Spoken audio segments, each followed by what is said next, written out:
How Trade Wars Shaped America, from Tariffs to Tensions. Welcome to MindSpark Daily. Have you ever stopped to think that economic warfare, not soldiers or tanks, might have shaped America just as much as actual wars?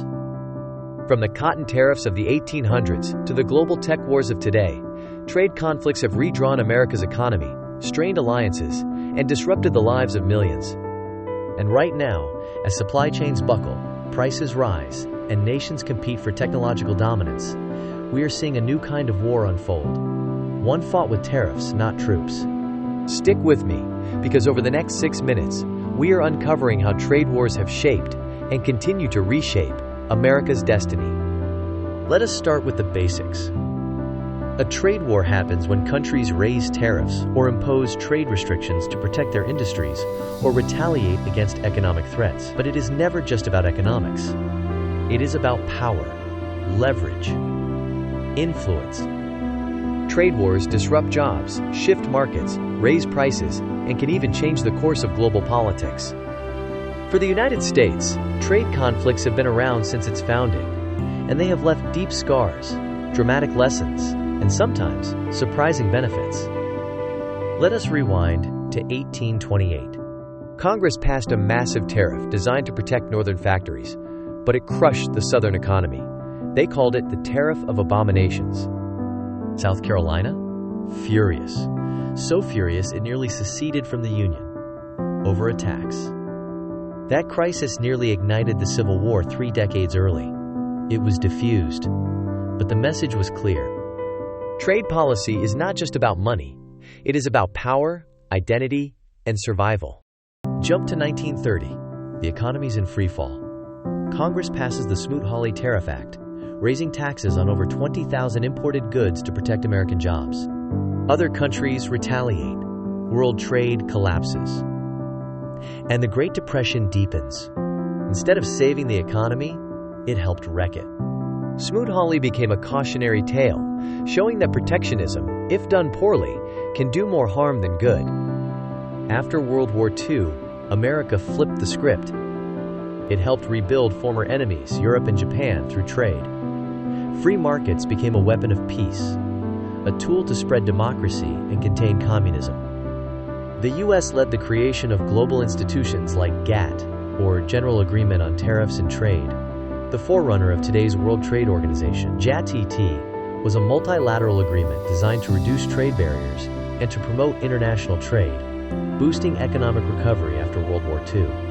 Trade was not just business, it was foreign policy. By the 1980s, Japan was booming. Their cars and electronics were dominating U.S. markets. The U.S. pushed back, accusing Japan of unfair practices. Tariffs and quotas followed. But instead of chaos, something interesting happened. Japanese companies started building factories in the U.S., creating thousands of American jobs. Meanwhile, U.S. industries had to modernize to survive. This trade war did not destroy, it transformed.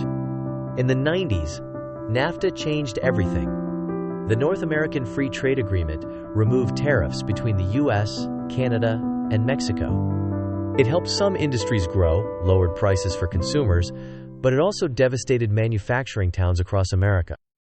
Factory jobs vanished. And the word globalization? It became a political flashpoint.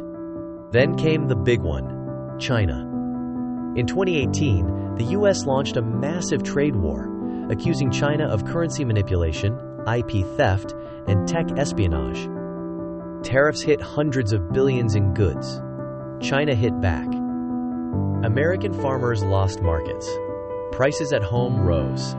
Tech supply chains got hammered. And now? It is not just a trade war, it is a strategic rivalry. In 2023, the U.S. blocked advanced semiconductors from reaching China. China responded by limiting rare earth exports. It is no longer just trade, it is about who leads the future of technology. COVID-19 changed the game again. Suddenly, we saw how fragile global trade really was. Shortages of PPE, microchips, even baby formula. Now, countries are rethinking their strategies, moving supply chains closer to homes. prioritizing friendshoring over low-cost labor. Friendshoring is defined as a strategic approach where companies and governments source materials and production from countries that are geographical allies. Trade is not just economic policy anymore. It is about national security. From South Carolina's rebellion to the Great Depression to tech wars with China, trade conflicts have shaped America's industries, communities, and place on the global stage. These are not just past events. They are the blueprint for what is coming next.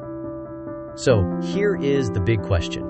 Are we learning from our history or just repeating it with better tech? In a world that is more connected and more fragile than ever, how we manage trade wars may determine not just our economy, but our identity. If this opened your eyes, give it a thumbs up, hit that subscribe button, and tap the bell for more videos like this. And let us keep the conversation going. Do you think trade wars help or hurt America's future? Drop your thoughts in the comments below.